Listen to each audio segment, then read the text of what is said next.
임하기를 바랍니다.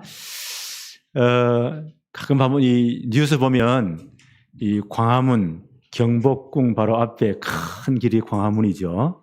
예.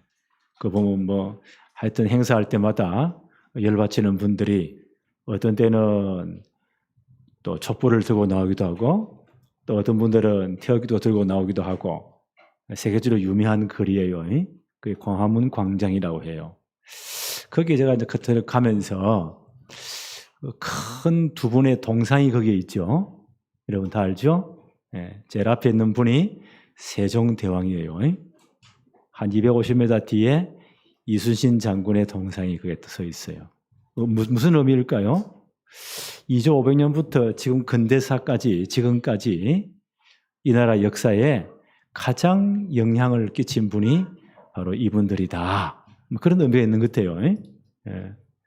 이 세종대왕은 이제 고려 왕조의 네 번째 왕으로서 이분이 보니까 왕이 되자마자 집현전 들어봤죠? 국사 시간에 집현전 학자들을 모아놓고 백성들을 위해서 여러 가지를 연구를 해라. 그 가운데 보니까 그 당시는 우리가 이 조선이 이 중국의 속국 비슷하게 되어 있잖아요. 그러니까 좀 나라 말은 있는데 글이 없어요. 글이 없으니까 한자를 좀 더 가져왔으니까 이게 얼마나 어렵겠어요. 그러잖아요. 네. 그래서 이 양반이 이제 좀 쉽게 쓸 수 있는 글을 한번 개발해 봐라. 학자들이 막 연구를 엄청 해가지고 세종대왕 20년인가 그때 그 한국 훈민정음이라고 하죠. 한글책이 완성이 되었습니다. 그것을 이제 발표를 하고 난 이후에 전 백성들이 배운 사람, 못 배운 사람, 여자분들까지 쉽게 글을 쓸 수 있는 거예요. 많은 기록을 남길 수 있는 거예요. 어떤 분들은 말하기를 아마 인류 역사상 최고의 멋있는 글이 한글이다. 그렇게 아마 칭찬한 분들도 있어요. 또 선교 현장에서 여러 가지 글을, 이 지구상에 많은 글이 있지만 그 사람들의 말을 가장 소리 나는 대로 쉽게 표현할 수 있는 것이 한글이다. 그래서 선교 현장에서는요, 글이 없는 족속들에게는 그 언어 듣고는 한글로 글을 만들어 준대요. 제일 편하게 쉽게 쓸 수 있으니까 대단하잖아요. 왜 이야기를 합니까? 인간만 문자를 가지고 자기 기록을 남기는 거예요. 그렇죠? 원숭이 때 모여가지고 100일장을 했더라. 그런 게 나옵니까? 안 나옵니다. 인간만 자기 생각을 여러 가지 것을 기록으로 남기는 거예요. 그래서 인간이 뛰어난 겁니다. 오늘 이사야 선지자를 우리가 잠깐 읽었잖아요. 이 이사야 선지자는 우시야 왕이 죽던 해에 하나님께 부름을 받습니다. 남유다가 굉장히 강한 때였어요. 또 이분이 왕이 죽었다는 것은 한 시대의 위기가 왔다는 거죠. 그때 하나님이 이사야를 불러서 이분이 보니까 오랫동안 선지 활동을 하십니다. 약 60년 정도 하나님의 말씀을 선포하신 분입니다. 대단하죠? 그래서 므낫세 왕 때 이분이 순교를 당합니다. 이분이 보니까 한 60년을 걸쳐서 자신이 선포한 말씀, 하나님의 말씀을 60년 정도 전부 다 기록을 다 한 거예요. 하나님 주신 말씀을. 그리고 구약성경 가운데 양이 제일 많은 게 시편이지만 개인이 기록한 중에 시편은 저자가 여러분이 돼요. 그런데 개인이 기록한 중에 가장 긴 기록이 뭐냐? 이사야 선지자예요. 이사야서예요. 1장부터 몇 장까지 있어요? 66장까지. 성경이 신구약 몇 권이에요? 66권. 그리고 구약의 성경 가운데 가장 문체가 화려하고 아름다운 글이 이사야 선지자의 글이다. 그렇게 학자들은 말을 합니다. 하나님이 가장 귀하게 보시는 것. 오늘 설교 제목이 뭡니까? 하나님이 가장 귀하게 보시는 것. 하나님이 가장 중요하게 보시는 것. 하나님의 말씀을 제대로 받고 그것을 내가 누리고 그 말씀을 잘 귀로 남기고 전파하는 것, 하나님이 가장 귀하게 보십니다. 하나님이 가장 귀하게 보는 게 뭐라고요? 하나님 말씀을 제대로 받고 그 말씀을 내게 진짜 적용하면서 은혜를 받고 그 말씀을 잘 기록하고 후대에 전달하는 것, 이걸 정말 잘한 분이 이사야 선지자예요. 60년 동안 받은 말씀들을 잘 정리해서 가장 아름다운 문장으로 기록한 것이 이사야서다. 세상 보니까 신약성경 이사야서가 굉장히 많이 인용이 되어집니다. 왜냐하면 하나님은 지금도 어떻게 역사하세요? 말씀으로 역사하세요. 하나님은 지금도 말씀으로 역사하세요. 우리 하나님이 계신 것, 하나님의 성품 어떻게 해요? 성경 기록을 통해 다 볼 수 있거든요. 하나님은 지금도 말씀으로 역사하십니다. 그리고 하나님의 말씀은 영원한 것입니다. 그래서 우리가 하나님께 예배할 때 가장 우리가 마음을 둬야 될 건 뭐예요? 하나님의 정확한 말씀을 붙잡아야 돼요. 하나님 말씀을요, 내게 주신 언약으로. 목사님 말씀이 참 좋았다. 성경에 이런 것도 있구나. 그게 그 정도가 아니고요. 이게 내게 주신 말씀으로. 그 내게 주신 말씀을 붙잡는 것을 언약이라고 해요. 내게 주신 말씀으로 붙잡아야 돼요. 그 말씀을 내게 주신 언약으로 다 붙잡고 내 것으로 만들 그걸 말씀 편집이라고 해요. 그걸 가지고 뭐 해야 돼요? 진짜 내가 기도하는 거예요. 하나님 내게 주신 말씀이니까 그걸 인생 설계라고 해요. 그리고 그 말씀을 가지고 내가 진짜 인생을 살아내야 돼요. 그 말씀을 실천하고 그 말씀 쪽으로 기도하고 그 말씀이 성취되도록 내가 하는 것, 그걸 말씀 디자인이라고 합니다. 그래서 영원한 언약을 말씀으로 붙잡고 오늘 이 성경에 보니까 오직 여호와를 앙망하는 자, 진짜 이 말씀을 언약으로 붙잡고 하나님 바라보는 자는 뭘 얻는다고요? 새 힘을 얻을 것이다. 어느 정도로요? 독수리의 날개치며 올라감 같을 것이다. 성경이 그렇게 말씀하셨어요. 새 중에 왕을 뭘로 꼽죠? 독수리로 꼽아요. 폭풍이 쳐도 독수리는 어떻게 하나요? 그 폭풍을 뚫고 하늘을 가로질러 비상하는, 올라가는 거예요. 참새는 그렇게 못해요. 다 숨어버려요. 하나님의 말씀을 진짜 언약 붙잡고 그 말씀을 붙잡고 정말 하나님을 바라보는 자는, 기도하는 자는 새 힘을 얻는다. 독수리의 날개치며 올라가면 같을 것이다. 어떤 어려움이 와도 다 이긴다는 거예요. 오늘 이 축복이 임하기를 바랍니다. 첫째로 하나님은 지금도 어떻게 하신다고요? 말씀을 주시고 말씀을 성취하십니다. 그 예배 시간 말씀 받는 게 그렇게 중요해요. 이사야 6장 1절로 4절에 보니까 우시야 왕이 죽던 해에 내가 본적 주께서 높이 들린 보좌에 앉으셨는데 그의 옷자락은 성전에 가득하였고 서랍들이 모시고 섰더라. 이사야가 본 환상이에요. 이때 아마 이사야는 20대 청년인 것 같아요. 남유다 그 강력한 왕 우시야 왕이 죽던 해에 남유다가 큰 위기에 처해서요. 그때 하나님은 이사야를 하나님의 사람으로 부르십니다. 그러면서요. 영적 체험을 하게 하세요. 기도하는 가운데 영안이 열리면서요. 하나님 보좌가 보이는 겁니다. 그 보좌에 하나님이 앉아 계시고 그리고요. 천사들이 하나님을 찬양하는 엄청난 모습을 봅니다. 그러면서 하나님이 이사야에게 중요한 말씀을 주십니다. 이사야서 6장 9절로 10절에 여호와께서 이르시되 가서 이 백성에게 이르기를 너희가 듣기는 들어도 깨닫지 못할 것이요 보기는 보아도 알지 못할 것이다. 하나님 주신 말씀입니다. 가서 백성에게 말하라는 거예요. 너희가 왜 들어도 깨닫지 못하고 보아도 깨닫지 알지 못하느냐? 어떤 사건입니까? 바로 그때가 예수님 오시기 전 BC 722년 북이스라엘이 아수르에 의해서 완전히 망해버립니다. 솔로몬 왕이 죽고 난 다음 이스라엘 나라에 둘로 쪼개지죠. 북쪽은 이스라엘, 남쪽은 유대. 그런데 북이스라엘 보세요. 한 번도 하나님을 제대로 섬긴 적이 없어요. 하나님이 너무 답답해가지고요. 최고의 선지자 엘리야와 엘리사를 그 땅에 보내십니다. 그렇게 능력을 보여도요. 하나님께 돌아오지 않습니다. 점점 타락의 길로.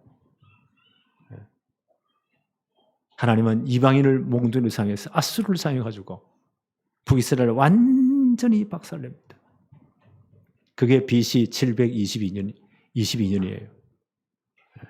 전 북이스라엘 남자들을 다 잡아다가요. 전 세계 노예성에 다 팔아버리는 거예요. 얼마나 비참합니까? 이런 일이 일어나도 뭐요? 남쪽에 있는 남유다 이 백성들이 못 깨닫는 거예요. 가서 이걸 말하는 겁니다. 너희가 듣기는 들어도 깨닫지 못하고 보기는 보아도 너희가 알지 못한다. 결국 하나님의 말씀을 못 알아들으면 하나님의 경고를 받지 않으면 결국 남유다도 망해버립니다.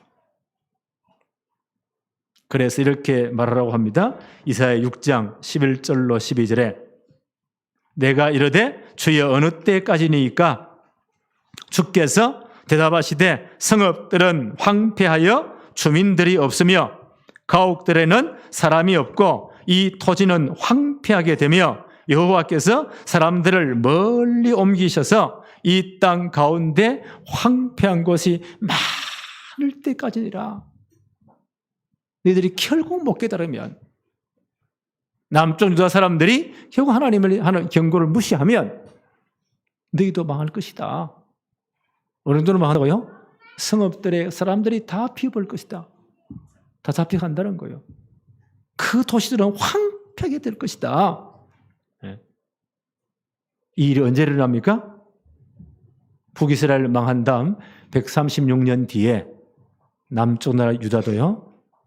그때 일어난 신흥 대제국 바벨론에 의해서 완전 박살납니다. 바벨론 왕 느부갓네살에 의해서 1차, 2차, 3차 침공으로 예루살렘 참 무너지고 성전 다 파괴되고 왕족들로부터 그 귀족들, 똑똑한 사람들, 잘난 사람들, 폼 넣는 것들 싹 다 잡아다가 바벨론 포로로 다 끌고 와버립니다. 그 70년 죽도록 고생합니다. 이사야에게 하나님이 이 말씀을 선포해라. 하나님은 지금도요 말씀을 주시고 말씀을 선포하십니다. 근데 하나님은 이렇게 심판하는 분만이 아니에요. 하나님은 이 심판 가운데 반드시 하나님의 구원 사역을 진행하십니다.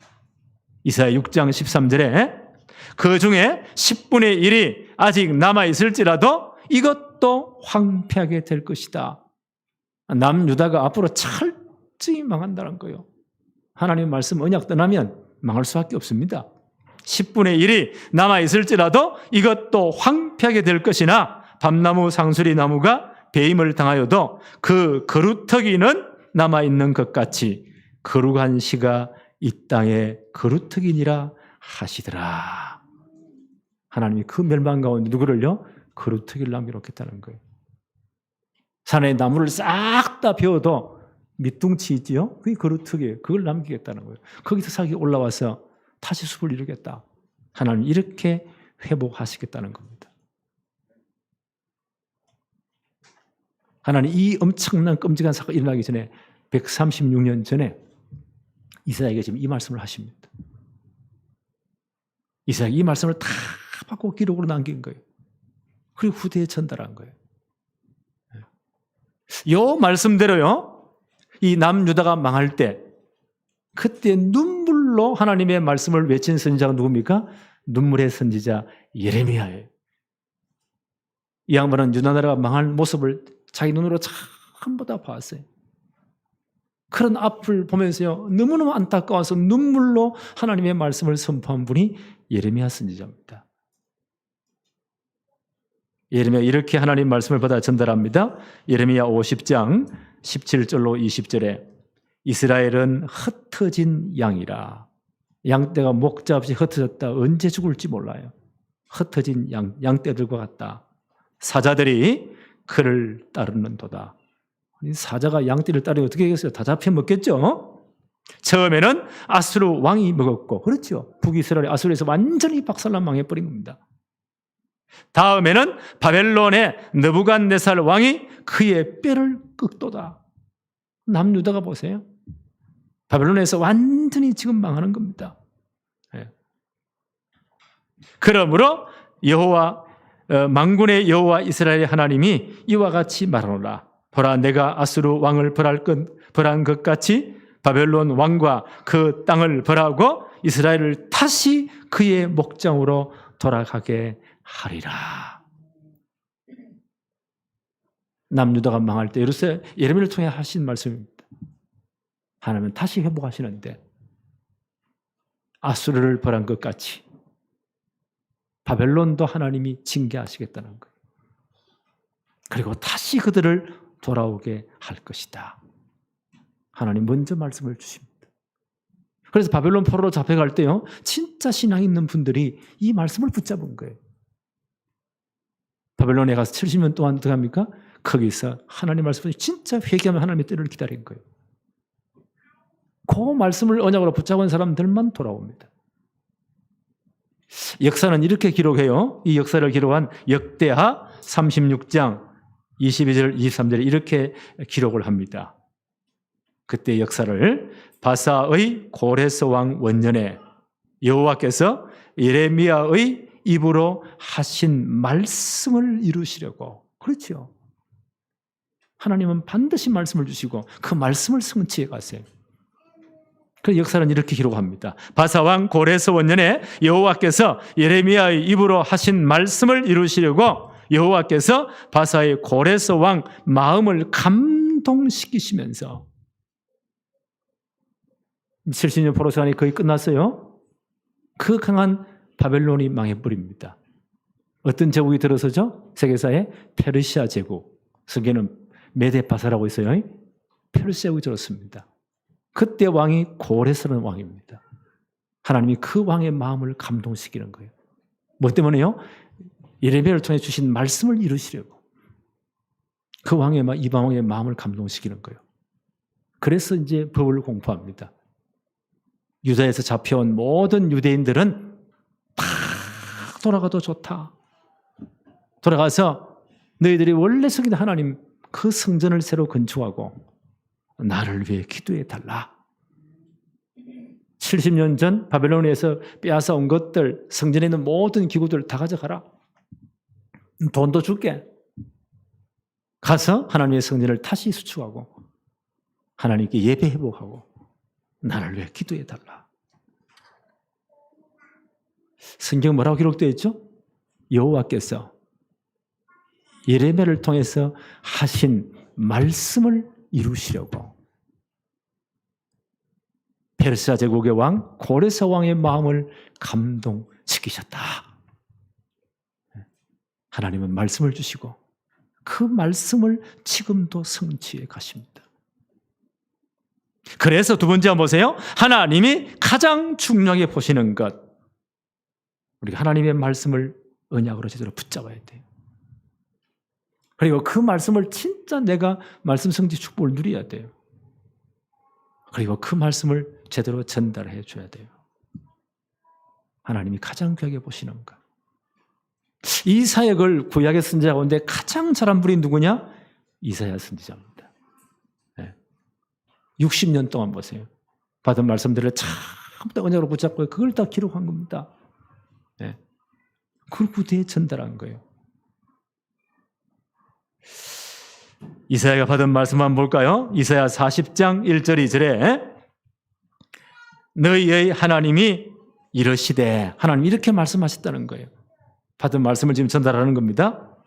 너희의 하나님이 이러시되 너희는 위로하라, 내 백성을 위로하라. 너희는 예루살렘의 마음에 닿도록 말하며 그것에게 외치라. 그 노역의 때가 끝났고 그 죄악이 사함을 받았느니라. 그의 모든 죄로 말미암아 여호와의 손에서 벌을 배나 받았느니라 할지어다 하시니라. 70년 포로 생활이 다 끝났다고 선포해라. 예루살렘에 있는 그 예루살렘의 마음에 닿도록, 하나님의 백성들의 마음에 닿도록 하나님 말씀을 전달하라는 겁니다. 이제 너희의 모든 하나님이 벌하시는 때가 다 끝났다는 거예요. 70년 포로 생활이 끝났다.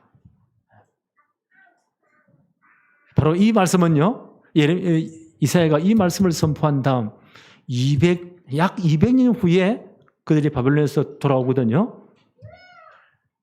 하나님은 말씀을 주시고 말씀을 지금도 성취하십니다. 그 말씀을 선포하라는 겁니다. 이사야 40장 6절부터 한번 볼까요? 말하는 자의 소리여 이르되 외치라. 대답하되 내가 무엇이라고 외치리이까 하니 이르되 모든 육체는 풀이요 그의 모든 아름다움은 들의 꽃과 같으나 풀은 마르고 꽃이 시들면 여호와의 기운이 그 위에 불미라. 이 백성은 실로 풀이로다. 우리 인생은 다 풀과 같은 존재들이요. 그렇지요? 이때가 다 없어지는 존재들이요. 아무리 영광, 아무리 돈을 말고 아무리 성공을 해도 풀의 꽃과 같은 거예요. 다 사라집니다. 그렇지만 9절 한번 볼까요? 8절 한번 볼까요? 풀은 마르고 꽃은 시드나 우리 하나님의 말씀은 영원히 선다고 해라. 영원한 말씀 붙잡아라. 다른 거 의지하지 말고. 왜요? 하나님은 반드시 말씀을 주시고 말씀을 성취해 가십니다. 그렇죠? 하나님 이스라엘 역사를 회복에 대해서 보세요. 이사야 선지자가 200년 전에 벌써 말씀하시는 거예요.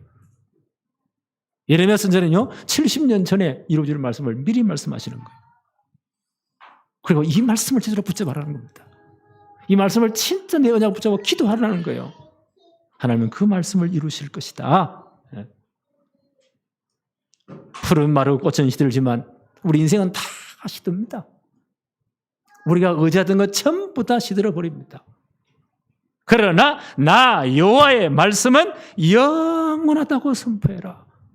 우리가 뭘 붙잡아야 돼요? 하나님의 말씀 붙잡아야 돼요. 영원한 말씀 붙잡아야 돼요.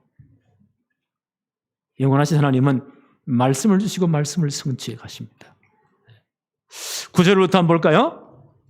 아름다운 소식을 시온에 전하는 자여 너희는 높은 산에 오르라. 아름다운 소식을 예루살렘에 전하는 자여 너는 힘써 소리를 높이라. 두려워하지 말고 소리를 높여 유다의 성읍들에게 이르기를 너희 하나님을 보라고 하라. 보라 주 여호와께서 장차 강한 자로 임하실 것이요 친히 그의 팔로 다스리실 것이라. 보라 상급이 그에게 있고 보응이 그 앞에 있느니라. 11절 그는 목자같이 양떼를 먹이시며 어린 양을 그 팔로 모아 품에 안으시며 젖 먹이는 암컷들을 온순히 인도하시리로다.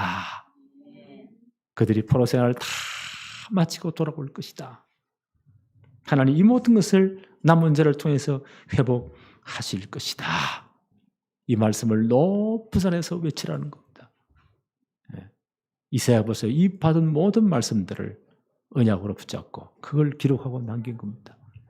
그걸 전달한 겁니다. 왜요? 하나님은 지금도 말씀을 주시고 말씀을 성취해 가시기 때문입니다. 그래서 우리가 어떻게 돼요? 예배 중에 가장 중요한 게 뭘까요? 하나님 말씀 제대로 붙잡는 겁니다. 그 예배 시간에 다 예배 시간에 모든 것이 중요하지만요, 말씀 선포의 시간은 굉장히 중요합니다. 하나님 말씀대로 딱 붙잡아야 돼요. 그 말씀을 어디에 담아야 돼요? 내 마음에 담아야 돼요. 내 마음에. 시편 119편 11절에 보니까 내가 주께 범죄하지 아니하려 하여 주의 말씀을 내 마음에 두었나이다. 어디에 두었다고요? 내 마음에 두었나이다. 마음에 이 말씀을 다 간직해야 돼요. 왜 그렇습니까? 시편 119편 105절에 보니까 주의 말씀은 내 발의 등이요 내 길에 비치기 때문입니다. 하나님 말씀이 내 발의 등이다. 깜깜한 길을 갈 때면요 프레스에 있어야 돼요. 손전등이 있어야 앞이 보이잖아요. 말씀이 그와 같다는 거예요. 내 길에 비칩니다. 7일까지 어두운 밤에 보세요. 억수의 소나기가 막 쏟아집니다. 가로등도 없어. 캄캄한 길이요. 그때 내가 차를 몰고 가는데 어떻게 해야 돼요? 있는 상라이트 다 켜야 돼요. 그래 앞이 쫙 보이는 겁니다. 내 길의 빛이니이다. 네. 그래서 말씀대로 붙잡아야 돼요. 지금은 내비게이션이 얼마나 정확한지 몰라요. 네. 얼마나 정확한지. 옛날에는 지도고 막 이렇게 찾아갔는데요. 요새는 밤에 가도 요즘 전혀 두렵지 않아. 왜요? 내비가 정확한 음성으로 화면까지 뛰어가면서 몇 메다까지 속도까지 전부 다 고와 같다는 거예요. 말씀이. 그 말씀 어디에 둬야 돼요? 내 마음에 두었나이다. 하나님 말씀이 내 발의 등이요 내 길의 빛이기 때문입니다. 하나님 말씀에 얼마나 능력이 있다고요? 히브리 4장 12절에 이렇게 말씀했어요. 하나님의 말씀은 살아있고 능력이 있다는 거예요. 좌우의 날선 어떤 칼보다 예리하다. 수술칼입니다. 칼 중에 가장 예리한 칼이요 수술칼이에요. 그만큼 말씀이 예리하다는 거예요. 그래서 우리의 혼과 영과 관절, 골수, 생각, 마음, 뜻을 전부 다 치료하고 관찰하고 치료하신다는 거예요. 우리 사람이 영혼, 육으로 되어 있죠? 껍데기, 육체. 그 마음, 영혼이 안에 속에 있어요. 인격의 3제에서 뭐요? 지, 정, 의지. 우리의 전 인격을, 우리의 영과 혼과 육체까지 이 말씀이 치유한대요.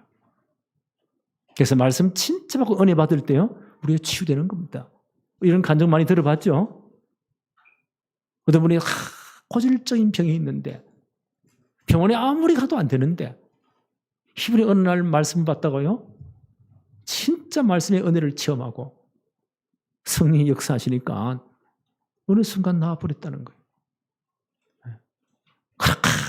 마음이 불안한데 우울증으로 늘 죽고 싶은 생각이 밖에 없었는데 어느 날 말씀의 은혜를 받고 성령이 역사하니까요, 이게 다 사라졌다는 거예요. 하나님의 말씀은 살았고 운동력이 있어. 어떤 예리한 칼보다 예리해서 좌우의 날씬 칼보다 예리하다. 우리의 혼과 영과 관절, 골수, 생각, 마음, 우리의 뜻도 전부 다 감찰하고 치유한다는 거예요. 새 힘을 주신다는 거예요. 그래서 말씀하는 게 그렇게 중요합니다. 네. 그 말씀 어디에 둬야 돼요? 내 마음에. 왜요? 하나님의 말씀이 내 발의 등이며 빛이기 때문에. 이 말씀이 내게 진짜 나를 치유하고요, 내게 능력을 주기 때문에. 그래, 이렇게 붙잡은 말씀 잡고 뭐요? 기도도 그렇게 하라는 겁니다. 그냥 기도하지 말고 요한복음 15장 7절에 너희가 내 안에 내 말이 너희 안에 거하면 무엇이든지 원하는 대로 구하라. 왜? 하나님의 말씀 우리 마음 생각 다 지키시니까. 우리의 잘못된 생각도 다 치유하시니까. 하나님의 정확한 뜻도 깨닫게 하시니까 그 말씀을 붙잡고 기도하라는 겁니다. 이 축복이 누려지기를 바랍니다. 우리 매주 이 축복을 누려야 돼요. 그래서 하나님이 가장 중요하게 보시는 것, 하나님의 말씀을 제대로 붙잡고 전달하면 어떻게 되느냐? 우리가 말씀 들을 때마다요, 말씀을 내 것으로 다 붙잡아야 돼요. 내게 주신 말씀으로. 그걸 언약이라고 해요. 그걸 딱 붙잡아야 돼요. 그걸 말씀 편집이라고 해요. 그래서 우리 기록하면서 말씀 받잖아요. 그렇게 내가 편집된 내게 주신 말씀 붙잡고 뭐요? 그때부터 기도하는 겁니다. 너희가 내 안에 거하고 내 말이 너희 안에 거하면 무엇이든지 원하는 대로 구하라. 그 말씀 붙잡고 기도하는 그 인생 설계예요. 바울은 이렇게 말을 합니다. 디모데후서 3장 16절 17절에 모든 성경은 하나님의 감동으로 된 것으로 교훈과 책망과 바르게 함과 의로 교육하기에 유익하다. 이는 하나님의 사람으로 온전하게 하며 모든 선한 일을 행할 능력을 갖추게 한다는 거예요. 그래서 우리가 말씀 붙잡고 그 말씀 붙잡고 기도하면서 그 말씀을 실천해 보려고, 그 말씀이 성취되도록, 그 말씀이 내게 역사하도록 내가 순종하고 말씀 붙잡고 따라가는 거예요. 그걸 말씀 디자인이라고 해요. 그 말씀 선지의 축복을 누리게 되어 있습니다. 그리고 뭐요? 이렇게 은혜 받은 말씀, 내가 순종한 말씀, 내게 역사한 말씀, 내가 진짜 은혜 받고 나를 치유한 이 말씀, 그걸 서로 나누는 거예요. 그걸 간정 혹은 말씀 포럼이라고 해요. 초대교회는 이걸 너무너무 잘했더라고요. 사도행전 2장 42절에 그 초대교인들이 모여가지고 사도의 가르침을 받고 말씀 받았죠? 그걸 서로 뭐요? 교제하며 서로 말씀을 나눈 겁니다. 그 당시 예배 시간이 굉장히 길었어요. 그러니까 함께 떡을 떼며 예찬을 나눈 거예요. 그 말씀 붙잡고 기도하기를 전혀 힘쓰니라. 이게 초대교회 모습이에요. 말씀 포럼이에요. 하나님이 그 예루살렘 교회를 통해서 세계복음화 했잖아요. 오늘 이사야서 계속 봅시다. 언약의 말씀을 붙잡고 오직 여호와를 앙망하는 자는, 진짜 우리가 언약의 말씀을 붙잡고 하나님 바라보며 기도하는 자는 뭘 얻는다고요? 새 힘을 얻을 것이다. 이사야 40장 27절을 봅니다. 야곱아 어찌하여 내가 말하며 이스라엘아 내가 이르기를 내 길은 여호와께 숨겨졌으며 내 성사는 내 하나님에게 벗어난다고 불평을 하느냐. 말씀을 언약으로 붙잡지 못한 야곱. 야곱 이스라엘 똑같은 사람이에요. 은혜 받기 전에 자기 꾀로 살았던 야곱, 고생 죽도록 했던 야곱, 야복강에서 진짜 하나님의 은혜를 체험하고 제대로 언약 붙잡은 이스라엘, 똑같은 사람이에요. 하나님 말씀하십니다. 야곱아 이스라엘아, 네가 전에 이랬지 않느냐? 네가 하나님의 언약을 붙잡지 못하고 말씀을 언약으로 붙잡지 못하고 그때 상태, 어떤 상태였다고요? 내 길은 여호와께 숨겨졌으며 내 성사는 내 하나님에게서 벗어났다고 이렇게 불평했다는 거예요. 이게 옛날 야곱의 모습이에요. 네. 늘 불평이에요. 늘 불만이에요. 그런데 그가 진짜 언약의 말씀을 제대로 편집, 설계, 디자인할 때 그게 이스라엘이에요. 이스라엘로 바뀔 때. 이사야 40장 28절 봅니다. 너는 알지 못하였느냐? 듣지 못하였느냐? 영원하신 하나님 여호와 땅 끝까지 창조하신 이는 피곤하지 않으시며 곤비하지 않으시며 명철이 한이 없으시며 피곤한 자에게는 능력을 주시며 무능한 자에게는 힘을 더하신다. 이때 이 말씀을 딱 편집한 거예요. 딱 붙잡은 거예요. 아, 하나님은, 영원한 하나님은, 땅끝까지 창조하신 하나님은 피곤치 아니하시구나. 곤비치 않으시는구나. 명철이 한이 없구나. 지혜가 한이 없다는 거예요. 피곤한 자에게는 능력을 주시고 무능한 자에게는 힘을 더하시는 분이시구나. 그래서 말씀 붙잡고 하나님 바라보고 기도했다는 거예요. 이사야 40장 31절에 오직 여호와를 앙망하는 자는, 하나님 주신 말씀 붙잡고 내게 주신 언약으로 딱 붙잡고 하나님께 기도했다는 거죠. 오직 여호와를 앙망하는 자는 새 힘을 얻으리니. 어느 정도입니까? 독수리가 날개치며 올라감 같을 것이요 다른 박질하여도 곤비하지 아니하겠고 걸어가도 피곤치 아니하리로다. 하나님의 말씀을 진짜 언약으로 붙잡고 기도한 이스라엘, 이 힘을 얻었다는 겁니다. 네. 우리는 이 축복을 진짜 누려야 돼. 그래서 우리는 뭐요? 하나님 말씀을 내게 주신 언약으로 딱 붙잡으세요. 그걸 말씀 편집이라고 해요. 그걸 붙잡고 진짜 기도하는 겁니다. 그걸 인생 설계하는 겁니다. 하나님 말씀은 능력이 있잖아요. 우리를 치유하기도 합니다.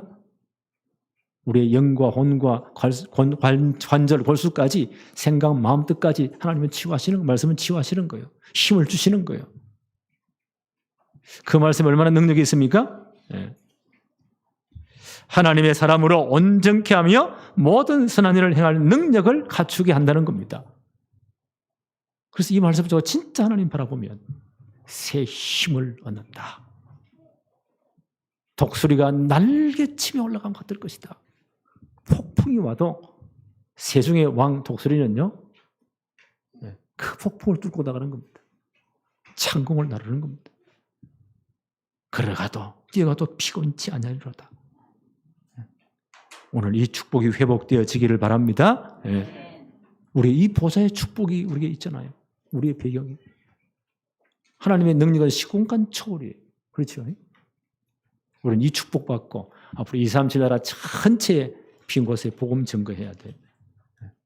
이런 축복이 오늘부터 회복되어지기를 바랍니다. 하나님 아버지 감사합니다.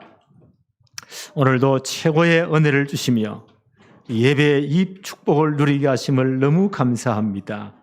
오늘 받은 말씀을 내 속에 언약으로 내 마음속에 간직하게 하옵시며 그 붙잡은 말씀 가지고 진짜 기도하며 인생 설계하도록 축복해 주옵시며 하나님의 말씀이 우리의 모든 삶의 역사에서 우리를 치유하시고 새 힘을 주시며 하나님의 능력이 나타나는 축복을 누리게 하옵소서.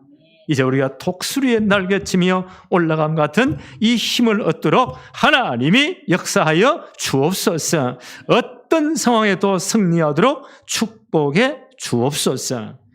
예수 그리스도 이름으로 기도하옵나이다. 아멘.